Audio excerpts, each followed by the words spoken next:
Hello అండి, welcome to మా ఇంటి వంట కిచెన్. ఇవాళ మనము హెల్దీ రెసిపీ సజ్జ గారెలు చేసుకుందాము. నేను 1 కప్పు సజ్జ పిండి తీసుకున్నానండి. అలాగే అందులోకి కట్ చేసి పెట్టుకున్న ఆనియన్, గ్రీన్ చిల్లీ, కరివేపాకు, కొత్తిమీర కూడా వేసుకుందాము.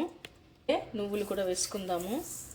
కొద్దిగా సాల్ట్, జీరా ఇవన్నీ వేసాక బాగా కలుపుకొని పెట్టుకుందాము. అంతా కలిపి పెట్టుకున్న తర్వాత నేను ఇక్కడ కొద్దిగా హాట్ వాటర్ తీసుకున్నానండి, పిండి జిగి రావడం కోసము. పిండిని మరీ పలుచగా కాకుండా మనం చపాతీ పిండిలాగా కాస్త గట్టిగానే కలుపుకొని పెట్టుకోవాలి.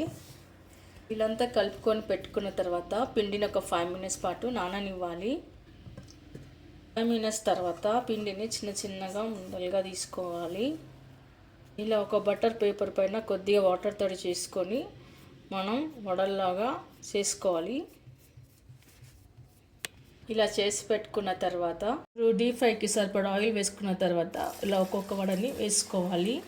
ఈ గారెలు చాలా క్రంచీగా, క్రిస్పీగా, కరకరగా భలేగా ఉంటాయండి. చాలా బాగుంటాయి, చాలా టేస్ట్గా కూడా ఉంటాయి. ఓకే అండి, చూసారుగా ఇలా మంచి కలర్ వచ్చే వరకు డీప్ ఫ్రై చేసుకోవాలి. ఇక్కడ ఆయిల్ ఏమాత్రం ఎక్కువ పీల్చలేదు.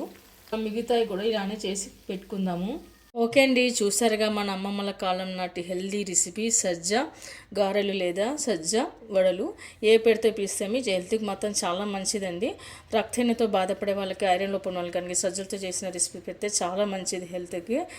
మీరు కనుక ఈ వీడియో నచ్చినట్లయితే మీరు కూడా ఒకసారి ట్రై చేయండి. మీకు ఎలా కుదిరిందో కామెంట్స్లో పెట్టండి, లైక్ చేయండి, షేర్ చేయండి. తప్పకుండా మన ఛానల్ని సబ్స్క్రైబ్ చేయండి. Thank you for watching.